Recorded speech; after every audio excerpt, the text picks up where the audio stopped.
I'm a high school history teacher, and in a recent video, I discussed the historical context behind Battlefield 1's war stories. If you haven't seen that video, check it out after this one. Link is in the description. Today, I'll discuss the Operations multiplayer missions for Battlefield 1, explaining the real history behind the events of these huge, multi-stage, chaotic multiplayer maps. Without further ado, let's get right into this. In my video on Battlefield 1's war stories, I already discussed the main causes of World War I, so here's a simplified version of the situation in 1914. Tension had been building between the European empires throughout the late 19th and early 20th centuries. The consolidation of Germany and Italy into nation-states and the revival of Japan during the Meiji Restoration shook the balance of the international world order, which was previously dominated by the British. This led to militarism and increased defense spending as the great powers sought to secure their position in a rapidly changing world. A complex web of alliances developed through secret negotiations and treaties with the British, French, and Russians on one side as the Triple Entente, and the Germans, Italians, and Austro-Hungarians on the other as the Triple Alliance, or Central Powers. In late June 1914, the Serbian nationalist group the Black Hand orchestrated an assassination of Austro-Hungarian Archduke Franz Ferdinand. The following weeks saw the conflict between Serbia and Austria-Hungary spiral out of control until all the major powers in Europe were at war with each other. Militarism, alliances, imperialism, and nationalism were the main causes of World War I, ushering in an era of darkness and destruction unlike anything anyone had ever seen before. In Battlefield 1's operations, you play as a soldier in one of the warring countries during some of the most significant battles of World War I. Depending on which country you play as and which operation you're participating in, you'll be tasked with either offense or defense. The goal of the attackers is to push the front lines back as far as possible, seizing enemy territory. If the attackers are successful, the game moves on to the next map, until the attackers capture everything or the defenders successfully stop them. The goal of the defenders is to grind down the attackers' numbers until they're out of reinforcements. If the attacker's battalion is defeated, signified by this number ticking down to 0, they are garrisoned with another battalion, and if that one is defeated, they get one more try. Whichever side loses each round gets an advantage in the next round in the form of these behemoths.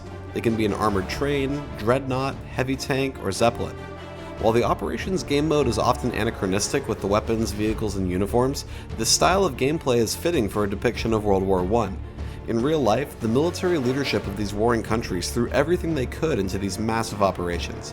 Technological innovations like machine guns, tanks, airplanes, poison gas, and sophisticated artillery led to mass casualties as the generals struggled to adapt to modern warfare. We'll proceed through the operations chronologically, so let's begin with the first one, Oil of Empires. Set a few months after the outbreak of war in late 1914 to early 1915, Oil of Empires features the British attacks on the Ottoman Empire in Mesopotamia and the Suez Canal. In real life, the Ottoman Empire wasn't initially involved in World War I, but they weren't really neutral either. The Ottomans had fought wars with Russia for centuries, so they definitely weren't going to join the Triple Entente. The Germans knew this and had sent ambassadors and military personnel to try to persuade the Ottomans to join them in the fight against Russia.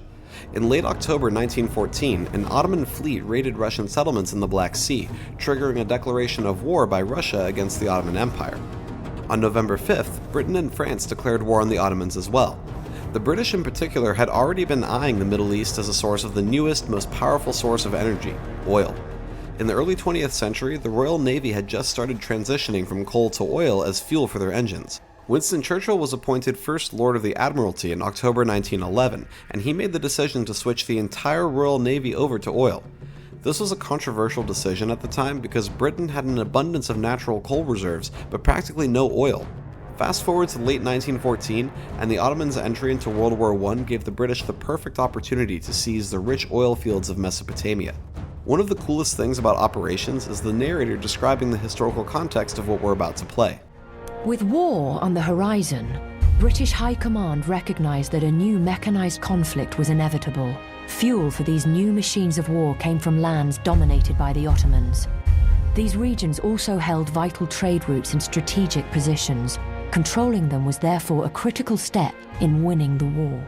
In the first map of Oil of Empires, British forces attacked the Ottoman stronghold of Fao, known as Al-Faw in Arabic, located in southern Mesopotamia and modern-day Iraq.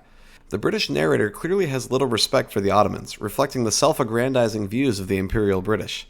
If you play as the Ottomans, you get this scene where the Ottoman narrator describes their discovery of oil in their empire as a blessing and a curse.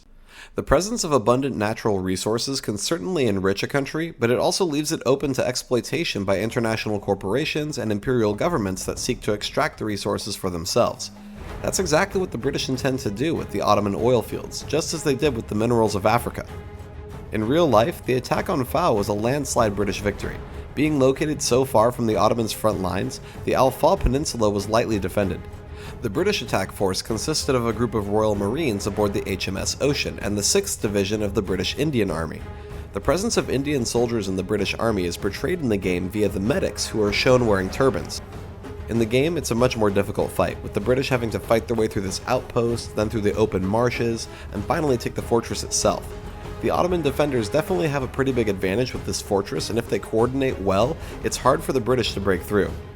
Depending on who wins and which side you're playing on, you get different cutscenes. For this video, I'll stick to just the historically accurate endings, and in this case it's the British who won in real life.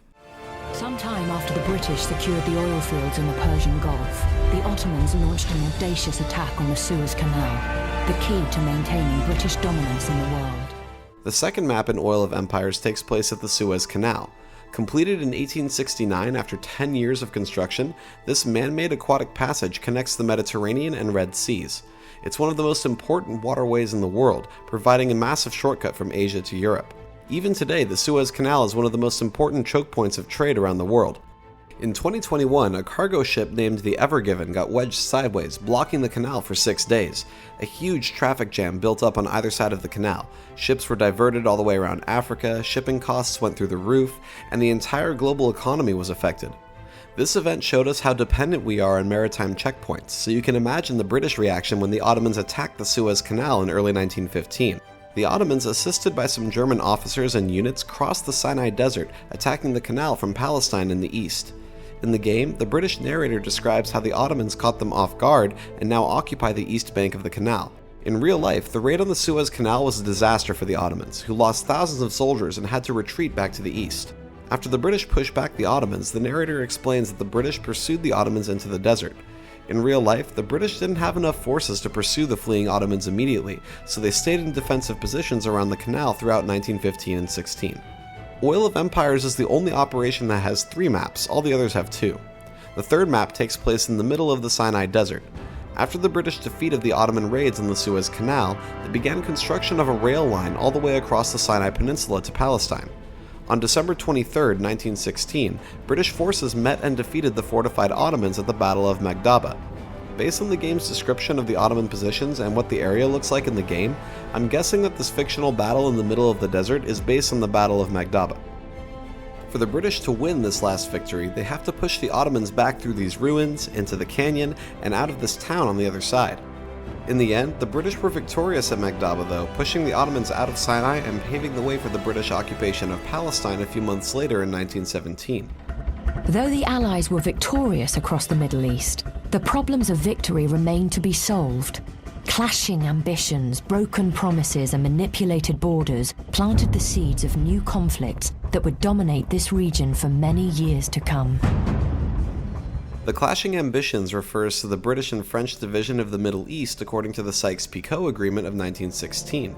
The British would occupy Palestine and Mesopotamia, while the French would occupy Syria and Lebanon. The broken promises refers to the assurances given by the British to both Jews and Arabs that they would have an independent state in Palestine. Finally, the manipulated borders she mentions refers to the fact that the British and the French divided the Middle East without taking into consideration the different groups that lived in the region, just like what happened in Africa. One example in the Middle East today is the Kurdish people, who were divided between the states of Syria, Turkey, and Iraq. Clashes between the different ethnic and religious groups in the Middle East would go on to cause problems in the region for decades. If the Ottoman Empire had survived World War I, its control over the oil fields of Mesopotamia would have given it a new source of revenue, and maybe it would have survived. Maybe if the Ottomans were still around, there wouldn't be so much conflict in the Middle East. What do you think? Let me know in the comments. Moving on chronologically, the next operation we'll discuss is Gallipoli, again featuring the British on offense and the Ottomans on defense. This campaign was also featured in the war story The Runner, so if you've seen my other video on Battlefield 1, you already know a bit about the context, but here's a quick summary. The Gallipoli Peninsula is located on the Dardanelles Straits, one of 2 waterways connecting the Black Sea to the Mediterranean. Capturing the straits would leave the Ottoman capital city of Constantinople exposed to naval bombardment and allow easier cooperation between the British and the Russians. In early 1915, the Royal Navy attempted to force the straits open on their own, but they were unsuccessful, so Winston Churchill, who was the head of the entire Royal Navy, proposed amphibious landings on the Gallipoli Peninsula. The Ottomans knew that an attack was coming, so defensive preparations were made under the command of Lieutenant Colonel Mustafa Kemal Ataturk, with help from German advisors. Thousands of us wait quietly in the hull of this old collier ship. A Trojan horse, ready for the Ottomans with our sharpened British steel. After this campaign, it's time to call it quits. Little did he know they were about to walk into a bloodbath. The first map of Gallipoli takes place at Cape Helles. Based on the aerial map of the battlefield and the landmarks for each sector, it looks like we're landing at V Beach. In real life, the attack force was dropped off by the SS River Clyde, the same ship that was featured in The Runner, although the attack force wasn't made up of Australians and New Zealanders like in the war story. Those guys landed further north at Anzac Cove. The British would eventually take Cape Helles, but not before losing around 2,000 soldiers. Though the British did manage to capture and hold V Beach itself, they were soon locked in a stalemate, with both attack and counterattack gaining little ground.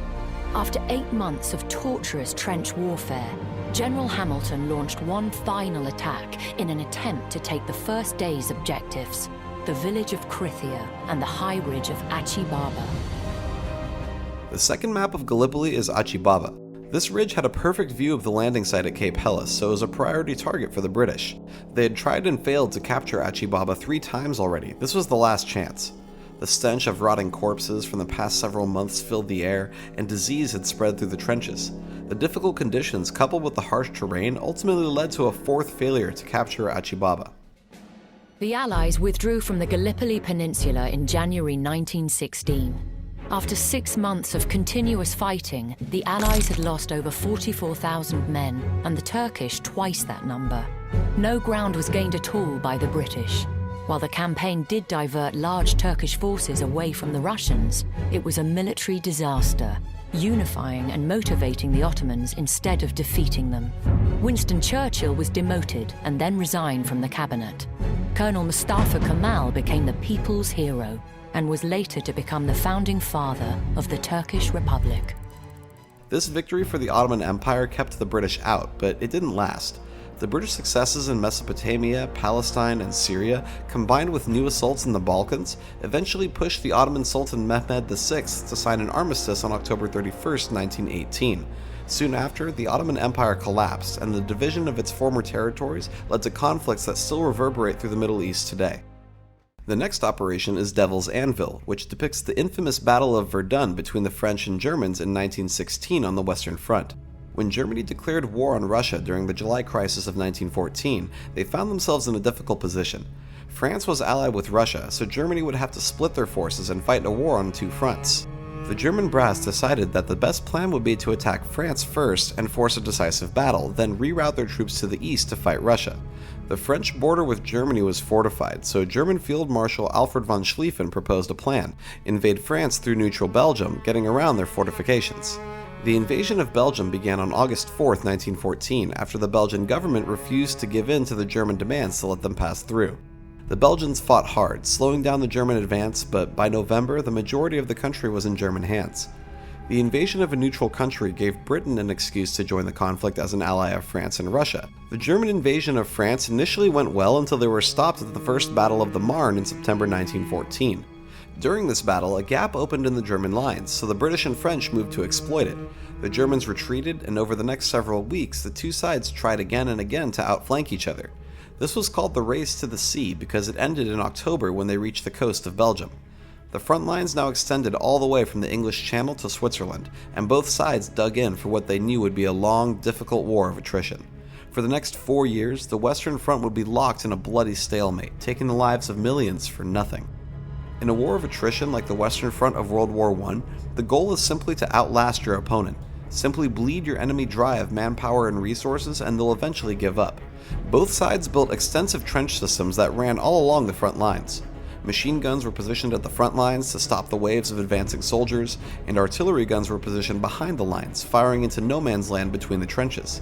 This muddy hellhole of barbed wire, landmines, poisonous pools of water, rats, and diseases from rotting corpses was nearly impossible to cross. Throughout the war, both sides would develop new technology to try to overcome no man's land. Tanks, poison gas, and airplanes were among the new technologies implemented during World War I, but it was hopeless. The military leadership tried everything to grind the other side's morale down, sending thousands and thousands of men to their deaths. In the Battle of the Somme, which you can play in the shock operations in Battlefield 1, over 1 million men were killed or wounded, all for just a few miles of territory. As I mentioned earlier, Devil's Anvil takes place during the Battle of Verdun, one of the bloodiest and longest-lasting battles of World War I. On February 21, 1916, the German army launched a massive offensive against the French. In preparation for the first attack, the German artillery fired over 1 million shells into French territory over a 19-mile front. The artillery barrage went on for 10 hours, firing non-stop. The explosions were so loud that it could be heard over 100 miles away. Just take a look at this French fort before and after the battle. To this day, over 100 years later, French and Belgian workers still find unexploded ordnance in these old battlefields. The first map of Devil's Anvil, Verdun Heights, looks apocalyptic. Fires rage in the background as the German attackers try to force their way into the French lines. This is a pretty difficult map for the attackers, reflecting the insanity and sheer difficulty of trench warfare. If the Germans are able to push the French back far enough, they progress onward to the second map, Fort de Vaux.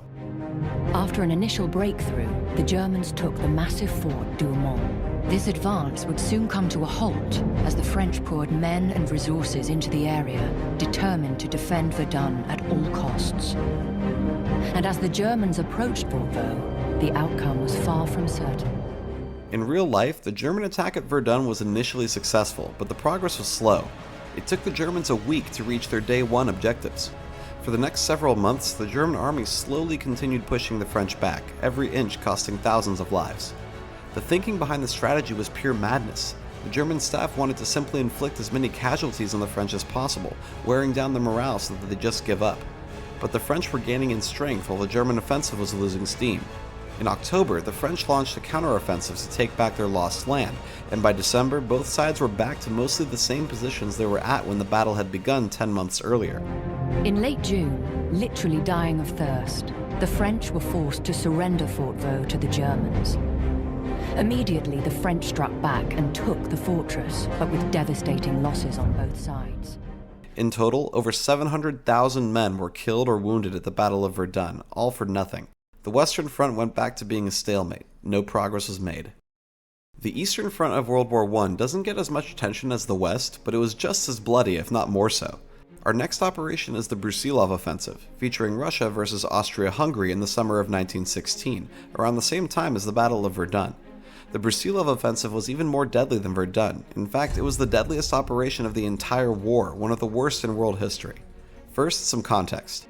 When war broke out in 1914, the Russians attacked East Prussia in modern-day Poland, which was then part of Germany. The Russians also attacked the Austro-Hungarians in Galicia in modern-day Ukraine. The offensive in Germany failed completely, with the Russian Second Army being nearly encircled and destroyed in the Battle of Tannenberg, causing the Russian forces to retreat entirely from East Prussia. The fight against Austria-Hungary went a little better, with the Russians occupying nearly all of Galicia, but this didn't last. Throughout 1915, the Russians were pushed out of Galicia and the Central Powers pushed into Poland, which was then part of the Russian Empire. Things weren't looking good for the Russian army. They needed a victory to boost their morale. Furthermore, with the Battle of Verdun raging on the Western Front, the French needed someone to draw Germans away. The Brusilov Offensive, named after Russian General Alexei Brusilov, was the Russians' attempt to turn the tide of the war, boost their morale, and take pressure off their ally, but it all came at a cost. On June 4, 1916, the Russian army began an artillery bombardment of the Austro-Hungarian forces at the town of Lutsk, followed by an infantry assault. The first attack was successful. The Russians broke through the enemy lines and started pushing them back. The Austro-Hungarian general Konrad von Hotzendorf had to ask his German allies for reinforcements. Despite the arrival of the Germans, the Russians continued pushing forward, slowly but surely. Each town the Russians captured cost them thousands upon thousands of lives. By the time the Central Powers stopped the Russian advance in August 1916, the Russians had pushed them back 30 miles. Fittingly, the first map of the operation is called Galicia. The Russians have to fight across these snowy fields and trenches, crossing a river along the way. Precise artillery attacks and methodical use of shock troops, the Brusilov Offensive managed to breach many sections of the Eastern Front. To avoid a total collapse of its armies and so the Empire, it was vital for the Austro-Hungarians to hold up the Russian advance until German troops arrived from the west. Like the Russians, the Austro-Hungarians were also dealing with morale issues. The multi-ethnic empire's military had difficulty with language barriers, and these losses in the Brusilov Offensive further dampened their morale, pushing the Austro-Hungarians closer to the breaking point. The second map is Brusilov Keep, a fictional place based on the city of Kolomia in Galicia, which was captured by the Russians a couple weeks after the offensive began. In the intro cutscene, the narrator explains that whatever we achieve now, the Tsar is finished. We'll come back to this sentiment later in the video. If the Russian attackers are victorious, the narrator explains the significance of this bloody offensive. The 1916 Brusilov Offensive proved to be the worst crisis of World War I for Austria-Hungary and the Triple Entente's greatest victory. But it came at a tremendous loss of life for both sides. And without the promised support of Russia's other armies, much of the territory gained by Brusilov was lost to the Germans arriving from the west. It is a sad irony that in the end, it was a political collapse in Russia, not a military defeat, that would decide the outcome of this region's war. The Brusilov offensive resulted in nearly 3 million soldiers killed or wounded in total. The Russian and Austro-Hungarian empires were teetering on collapse, and this offensive accelerated their decline. Only a few months after Brusilov's victory in Galicia, Tsar Nicholas II abdicated the throne during the Russian Revolution. For now, it's back to the Western Front. Fast forward to the spring of 1918, and our next operation is Kaiserschlacht, featuring Germany versus Britain during Operation Michael. This was part of Germany's famous Spring Offensive, a last-ditch hope to force the Western Allies to give up. Back in April 1917, a year earlier, the United States had officially entered World War I on the side of the Triple Entente. Years of fighting had taken its toll on the warring nations in Europe. Morale was low, the Western Front was still a stalemate, and in Germany's case particularly, food shortages were affecting even the civilians back home. The Americans were fresh, unspoiled by the horrors of war. Their arrival in large numbers could tip the scale in the favor of the British and the French. On the other hand, the Treaty of Brest-Litovsk, signed in March 1918 by the Central Powers and the new Soviet Union after the collapse of the Russian Empire, officially ended the war on the Eastern Front. With all of Germany's eastern divisions now available for combat on the Western Front, and with the Americans starting to arrive, if Germany was going to win the war in the West, now, the spring of 1918, was the time to do it. On March 21, 1918, German forces commenced the Kaiserschlacht, meaning Kaiser's Battle in English. Operation Michael was the main offensive, taking place along the Somme River, which had seen so much death and destruction a couple years earlier. As always, the Germans opened with a massive artillery bombardment. Over 1 million artillery shells were fired in just the first 5 hours alone. In the game, the narrator explains that the barrage could be heard as far away as London. Let's listen to this simulation of what the barrage could have sounded like.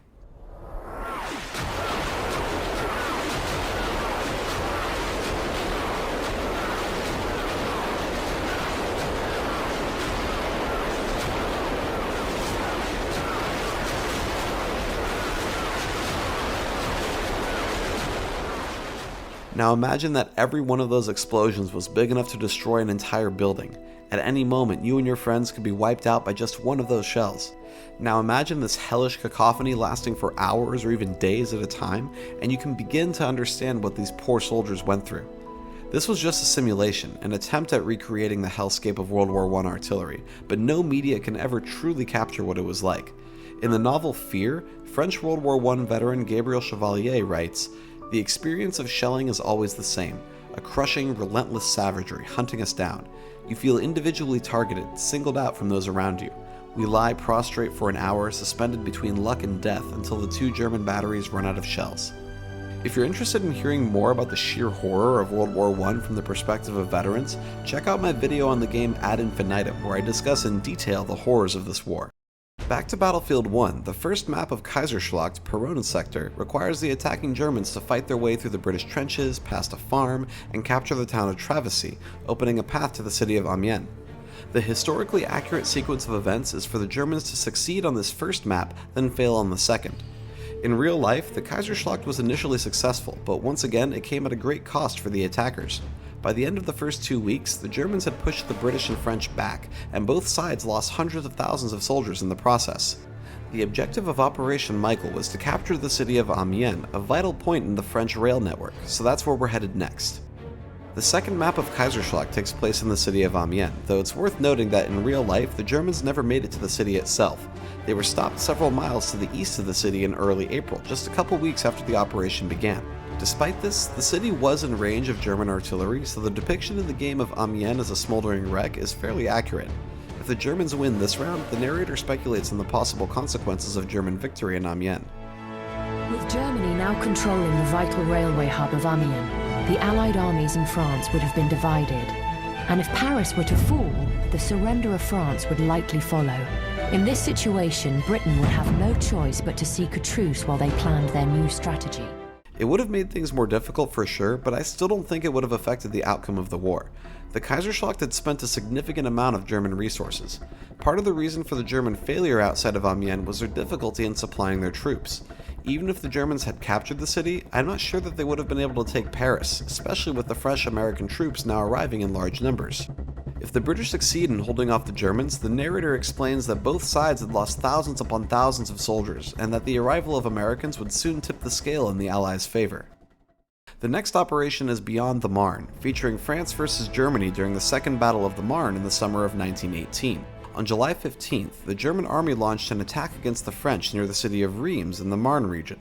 Their objective was to draw forces away from Flanders up north, where they hoped to wipe out the mostly British forces there. But only 2 days later, on the 17th, their attack in the Marne was stopped by the combined British, French, and American forces. The Allies then coordinated a major counteroffensive in the Marne, which is where this operation begins. The first map, Soissons, requires the French attackers to push through these gorgeous fields and small towns. In the intro, the narrator emphasizes the importance of tanks in this battle, which is reflected in the gameplay. If the French lose a battalion, they're reinforced with a Char 2C heavy tank. In reality, this tank was developed during World War I, but it wasn't actually deployed until after the war. Regardless, in real life, tanks did play a decisive role at the Second Battle of the Marne. On July 18th, Allied forces assaulted the German lines with infantry supported by artillery, aircraft, and over 300 tanks. They successfully flanked and overwhelmed the German lines, forcing them to retreat. After the Germans lost Soissons, they retreated back to where they had launched the Great Spring Offensive of 1918, at the abandoned battlefields by the Anvil rivers. The French were now in the ascendancy. The summer was coming to an end, and so was the war. The second map, Rupture, opens with a French narrator reflecting on the destruction of the war. As I mentioned earlier in the video, there are parts of France and Belgium that are still off limits to civilians because of the high levels of toxic chemicals in the ground and the presence of undetonated explosives like landmines, grenades, and shells. Whole towns disappeared, and the Earth looks like a lunar landscape here, with shell craters dotting the area still today. When the French capture all the sectors, the narrator explains the significance of the Second Battle of the Marne. This battle was truly the turning point of the Western Front. From this moment on, the Germans would be in retreat until the end of the war in November 1918. By the end of summer, the Central Powers were being pushed back on all fronts. The question now was who would break first. To answer that question, we head to Southern Europe for our next operation, Iron Walls, featuring Italy versus Austria-Hungary in the Battle of Vittorio Veneto, the last battle of the Italian front. First, a little context. Prior to the outbreak of war, Italy was actually in an alliance with Germany and Austria-Hungary called the Triple Alliance. But Italy was caught off guard by Germany and Austria-Hungary's aggressive actions during the July crisis of 1914. They didn't want to get involved, and all the while the British were courting the Italians, trying to get them on their side. This culminated in the secret Treaty of London in April 1915, where the Italians agreed to support the Triple Entente in exchange for promises of territorial expansion after the war. Italy declared war on Austria-Hungary in May 1915 and launched an offensive in June. The First Battle of the Isonzo saw the Italians try to push eastward with the goal of capturing the city of Trieste on the Adriatic Sea. But this first battle was a wake-up call for Italy. Despite the Italians having twice as many soldiers as the Austro-Hungarians, the mountainous terrain gave a significant advantage to the defenders. When you factor in the barbed wire and machine guns, it makes sense why this front quickly became a stalemate too. The First Battle of the Isonzo was inconclusive, with casualties in the tens of thousands. For the next 2 years, the Italians tried 11 more times to push through the Isonzo region with limited success, if any at all. To make matters worse, in October 1917, German forces joined the Austro-Hungarians in an offensive against Italy. The Italians were beaten badly at the Battle of Caporetto, forced to retreat to the Piave River near Venice, where they finally stopped the offensive at Monte Grappa. By this point, Italy had lost over 600,000 soldiers since the war began, and there was little desire to launch yet another offensive, but everything changed in 1918. As the war on the Western Front and the Middle East progressed in the Entente's favor, internal tensions brought the Empire of Austria-Hungary to its breaking point. Despite the victory on the Eastern Front against Russia in March 1918 and the lack of Italian progress in the south, the various ethnic groups of the Austro-Hungarian Empire sought independence. These nationalist movements were encouraged by the Allies. In January 1918, US President Woodrow Wilson said in his famous 14-point speech that the peoples of Austria-Hungary should be accorded the freest opportunity to autonomous development, meaning that the US would support their independence. The combination of the war, famines, the worldwide flu epidemic, and racial tension led to political destabilization by October 1918. One by one, the various nations of the empire declared independence, and soldiers were disobeying their orders. On October 17th, the Hungarian parliament even voted to end the union with Austria, beginning the process of complete dissolution. Meanwhile, Italian forces had regained their strength after the defeat at Caporetto. Now was the time to act. On October 24, 1918, Italy launched an offensive at Monte Grappa. On the anniversary of their humiliating defeat at Caporetto, the Italian army launched a huge assault to win back the land they had lost from the now well-prepared Austro-Hungarians. This would be the ultimate test for both of these courageous armies. The first map takes place at Monte Grappa, and in the intro, the Italian narrator remembers the humiliation they suffered at Caporetto a year earlier. Now, the time has come for revenge. To win, the Italians have to capture this church, push through the hills, and take the fortress on the other side of the valley. It's a difficult fight, and the defenders definitely have a height advantage, but the historically accurate ending is an Italian victory. The second map, Empire's Edge, takes place on the Adriatic coast. To win the operation, Italian forces have to capture this fortress. The Italian victory, known as the Vittorio Veneto, brought an end to the war on the Italian front and resulted in the complete collapse of the Austro-Hungarian Empire. This also meant the war on the Western Front would soon come to an end. As the nations of Czechoslovakia and Hungary declared independence in late October, some soldiers simply abandoned their post and walked home. The Austrian army was rapidly disintegrating, and the Italians were taking hundreds of thousands of prisoners. After the capture of Vittorio Veneto on October 30th, Italian forces continued pushing forward in the mountains. An armistice was finally signed on November 3, 1918, securing the end of the war on the Italian front and ensuring the end of the Austro-Hungarian Empire. Italy's victory in World War I was bittersweet. It had lost hundreds of thousands of soldiers, and it didn't receive anything close to the territory it was promised by the British back in 1915. This disappointment gave way to bitter resentment among Italian nationalists. In the next decade, Benito Mussolini rose to power in Italy, transforming it into Europe's first fascist dictatorship. Italy would fight alongside Nazi Germany in World War II, but that's a story for another day. Back to the Western Front, our next operation, Conquer Hell, features the United States versus Germany during the Meuse-Argonne Offensive of 1918. As I mentioned earlier, the US was not directly involved in World War I until 1917. At first, the US was completely neutral, but after Germany invaded neutral Belgium in 1914, American public opinion shifted in favor of the Triple Entente. The Americans started selling supplies to the Triple Entente for years, and this was the reason for the Germans sinking American ships in the Atlantic Ocean. The sinking of the Lusitania in 1915, resulting in the deaths of over 100 Americans, shifted public opinion even further. Woodrow Wilson won re-election to the presidency in 1916 on the basis of keeping the US out of war, but in early 1917, Germany made two major mistakes that caused the US to join the war. First, the German government announced that they would resume sinking ships in the Atlantic in February 1917. Second, around the same time, the German Secretary of Foreign Affairs, Arthur Zimmermann, sent a coded message to Mexico, offering to help Mexico reclaim the territory it had lost to the US in exchange for a military alliance. The message was intercepted by the British and showed to the Americans, which infuriated them. President Wilson asked Congress to declare war on Germany soon after, which they did on April 6, 1917. American men were drafted into the military and sent to Europe to support the British and the French. The first American troops arrived in France in June 1917, and after several months of preparation, assisted in the battles of spring 1918 that we've already discussed. The first major battle featuring mostly American forces against the Germans was the Battle of Cantigny in May 1918. Throughout the summer, the American Expeditionary Force, or AEF, supported the British and French in pushing the Germans back across France. After the success of the Second Battle of the Marne, the tide had shifted. Americans were arriving every day by the thousands, and the time had finally come to deliver a decisive blow to the Germans. Operation Conquer Hell features the Meuse Argonne Offensive, which was a part of a larger series of Allied campaigns called the 100 Days Offensive. It was the offensive that finally broke the German army. On September 26, 1918, the AEF under the command of General John Pershing launched a surprise attack with an artillery barrage. Fun fact, future US President Harry Truman was an artillery captain during this campaign, the only American president that served in World War I. After the barrage, American infantry assaulted the Germans head-on with mixed results. The US Army's attack along the River Meuse would be the first time most of these so-called doughboys had witnessed real combat. Though this assault came as a surprise to the Central Powers, the German army was an experienced elite force ready for anything. The first map, Ballroom Blitz, is inspired by the real-life Château de Chantilly, which was not actually involved in the Meuse-Argonne offensive.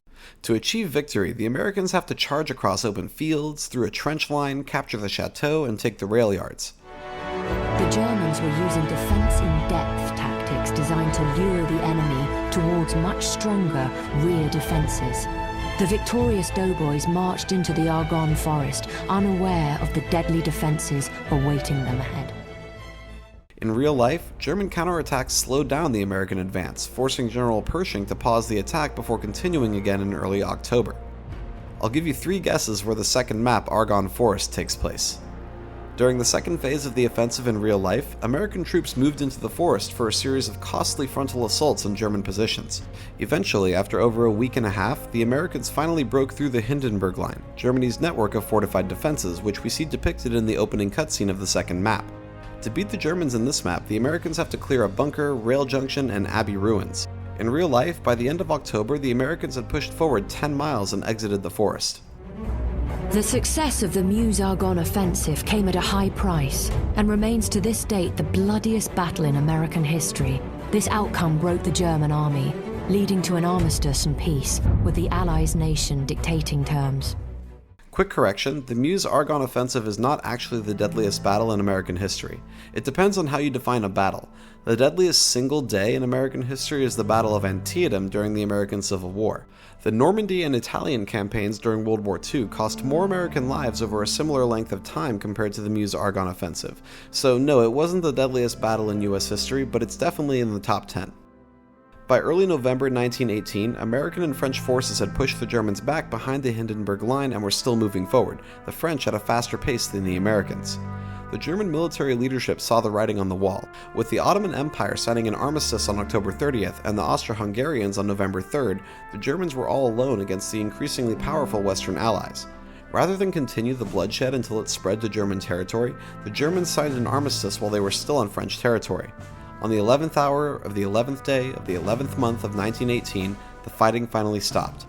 The Treaty of Versailles was signed on June 28, 1919, exactly 5 years after the death of Franz Ferdinand. The terms of this treaty blamed the war on Germany, forcing them to pay reparations, demilitarize the Rhineland and the West, eliminate their air force, and significantly reduce the size of their military. This humiliation of Germany led to resentment against the Allies. Adolf Hitler, who had served as a soldier in the German army during World War I, would later take advantage of this resentment to rise to power as Germany's dictator. Only 20 years after the Treaty of Versailles was signed, a new, even more terrible war would be unleashed upon the world. World War I may be over, but there's still one more operation in Battlefield 1 to cover: Red Tide. This operation takes place during the Russian Civil War, featuring the Communist Red Army versus the counter-revolutionary White Army. The Russian Revolution is too big of a topic to discuss in full detail in this video that's already pretty long, so here's a simplified summary for some context. Back in the 19th century, Tsar Alexander II made some reforms in an attempt to modernize Russia, including abolishing serfdom. His assassination in 1881 triggered his son, Alexander III, to crack down on any political activists or reformers.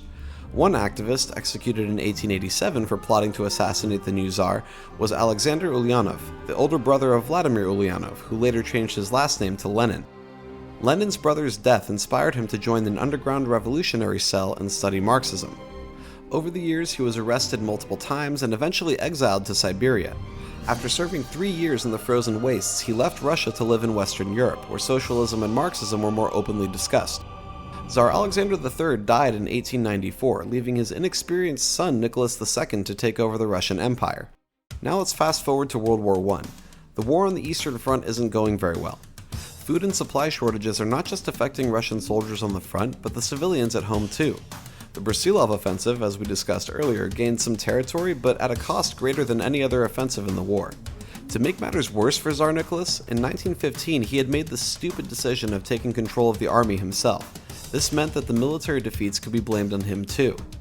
By early 1917, the unrest was reaching a breaking point. The Russian Revolution is divided into two parts, the February and October revolutions, both in 1917. The events actually took place in March and November on our calendar, but the Russians were using a different calendar at the time, which is why they're named the February and October revolutions. To simplify things, I'll use the March and November dates on the calendar that we're all used to. On March 8, 1917, International Women's Day, a crowd of women in Petrograd gathered over 50,000 workers to protest the latest food rationing, and a riot broke out. Tsar Nicholas was near the front lines at the time, and when he heard about the riots, he ordered the military to put them down by force. Now, the best soldiers were stationed at the front. The guys back home were mostly new, inexperienced conscripts who didn't really want to fight, especially not with a crowd of mostly women. Some of the soldiers joined the protesters, and together they raided military supply caches, released prisoners, and took over the city. The Duma formed an emergency committee to try to restore order, and in the meantime, socialist groups established the Petrograd Soviet, or Council, to advocate for workers and soldiers. Nicholas II took the royal train back to Petrograd, where he was pressured to give up the throne. On March 15, 1917, Tsar Nicholas became just Nicholas Romanov, and he was placed under house arrest with his family. A few months later, they would all be murdered by communist revolutionaries. In the meantime, a provisional government was established, and Alexander Kerensky became its head. Controversially, Kerensky decided to keep Russia in the war, a decision that infuriated most Russians who just wanted an end to the fighting. The German government, which was still fighting Russia on the Eastern Front, saw an opportunity to destabilize their enemy even further. So the Germans helped facilitate Vladimir Lenin's return to Russia in April 1917, hoping that he would put even more pressure on the Russian government to collapse. Attempting to improve the country's morale, Kerensky ordered an offensive against the Central Powers in June 1917. This backfired spectacularly, with the Central Powers regaining all the territory they had lost during the Brusilov Offensive. By the autumn of 1917, the political situation in Petrograd was extremely unstable. Lenin and his Bolsheviks started calling for the dissolution of Kerensky's provisional government and armed rebellion. Kerensky couldn't allow this, of course, and on November 6th, the government ordered the closure of several publishing houses. The Soviets had been building trust and loyalty with the military, and the time had come to act. The Military Revolutionary Committee led an uprising across Petrograd, culminating in the capture of the former Tsar's Winter Palace. Contrary to later portrayals by the Soviet government, there was not much resistance to this coup, little to no violence. As soon as the provisional government had been overthrown, there were uprisings against the new communist leadership. Lenin's government published several decrees which ordered an end to private property, the closure of the Russian Orthodox Church and seizure of its assets, the redistribution of land, and setting wages at higher rates. And early in 1918, responding to assassination attempts, Lenin ordered the Red Terror, a targeted campaign of arrests and executions of anyone suspected to be a counter-revolutionary. The Red Terror, along with the radical policies of the Bolsheviks, triggered the Russian Civil War. From 1918 to 1922, the Communist Red Army battled the anti-Communist White Army across Eurasia. The Red Army was led by Leon Trotsky under the command of Lenin, who placed political commissars throughout the army to ensure obedience to the Bolsheviks. The White Army, on the other hand, was a coalition of various groups with different motivations, including traditional conservatives who wanted to restore the monarchy, liberals who wanted to build a Russian republic in the style of France or the US, ethnic Cossacks, religious groups that opposed the Bolsheviks' atheism, landowners that opposed the theft of their wealth, and even other socialists who thought that the Bolsheviks were going too far. The White Army was also supported by several foreign nations who sent soldiers to aid them, including Britain, France, the United States, Japan, and others. Battlefield 1's Red Tide operation takes place in 1919 during the Battle of Tsaritsyn, an important city on the Volga River that was later renamed to Stalingrad. Russia, 1919. A civil war rages between the revolutionary Bolsheviks and the anti-communist White Armies. On the banks of the great Volga River, the town of Tsaritsyn stands as one of Russia's most important industrial centers and the gateway to central Russia. Having laid siege to Tsaritsyn on 3 previous occasions, the White Army, now aided by British tanks and planes, finally succeeded in capturing the town. These counter-revolutionaries, mostly Cossacks and old imperial forces, hoped to use this victory to secure southern Russia and ultimately launch an assault on Moscow, the seat of Bolshevik power. However, the Red Army, with its radical but popular ideologies, still controlled the central regions. This meant that most of the country's oil and grain were under Bolshevik control. With winter fast approaching, the Bolsheviks thought that the White Army would be too weak to hold the town for much longer. Among the commanding officers of the Red Army at the Battle of Tsaritsyn was Joseph Stalin, the future dictator of the Soviet Union. On the first map, named Volga River, the Red Army has to capture the Red Line, ruins of this old town, and the remnants of old industrial buildings. With their forces destabilized, the White Army retreated to the streets of Tsaritsyn that they had so recently fought to capture. General Wrangel knew that holding the town was vital for the counter-revolutionary forces in southern Russia. They needed such a base to launch an advance on Moscow. And without access to the oil and grain in the North Caucasus, it was evident that the coalition of white forces would soon weaken and ultimately break apart. The second map, Tsaritsyn, takes place in the city itself. For the Red Army to win, they have to fight from street to street in intense urban combat, pushing through the cathedral to the merchant district. In the end, the Red Army ultimately succeeded in recapturing Tsaritsyn in December 1919. Losing Tsaritsyn to the Red Army was a catastrophic blow to the anti-revolutionary forces. The momentum the White Guard had gained in the south was now at an end. They began to lose the support of many previously loyal factions who ultimately had no desire to reinstate a Tsarist regime. With their ranks thinned, the Whites' attempt to take Moscow ended in failure, and their armies were forced to retreat to the Crimean Peninsula. Though the rear guard held out long enough to ensure the evacuation of 150,000 soldiers and civilians by sea, General Wrangel's forces were ultimately defeated here. The Red Army now controlled all of Russia, and the civil war ended in November 1920. Quick correction, the narrators claim that the Russian Civil War ended in 1920 isn't technically accurate. Fighting in Siberia and Russia's Far East continued until the fall of Vladivostok in October 1922. The Red Army's victories solidified the formation of the Soviet Union from Eastern Europe to the Pacific Ocean. By 1922, the Russian Civil War had caused over 1 million deaths. Vladimir Lenin suffered a series of strokes beginning in May 1922 that left him unable to run the country. The General Secretary of the Communist Party, Joseph Stalin, was responsible for appointing people to high-ranking positions. Stalin was power-hungry and ambitious, promoting only the people who were loyal to him. When Lenin died in 1924, Stalin became the de facto ruler of the Soviet Union. Stalin's legacy as one of the most powerful people in world history was written in blood over the next 3 decades. His enforcement of the collectivization of agriculture in the late 20s led to famines that killed millions of people. His reign of terror in the 1930s instilled fear throughout Soviet society. His collaboration with Nazi Germany contributed to the outbreak of World War II, and his aggressive actions after World War II led to the Cold War, which lasted until 1991. In the 21st century, we are still dealing with the legacy of World War I. This apocalyptic war shifted the balance of power across the world forever. The collapse of the Ottoman, Austro-Hungarian, and Russian empires triggered even more conflicts throughout the 20th century. Somewhere between 15 and 22 million people died during World War I, even more if you include the Russian Revolution and Civil War. May the mistakes of the early 20th century serve as a poignant lesson to future generations, and may we never see such horrific large-scale war again. Did you learn something new from this video? Let me know what you think in the comments below, and feel free to suggest other topics for me to explore. Thank you so much for watching, and I'll see you in the next video. Peace out for now.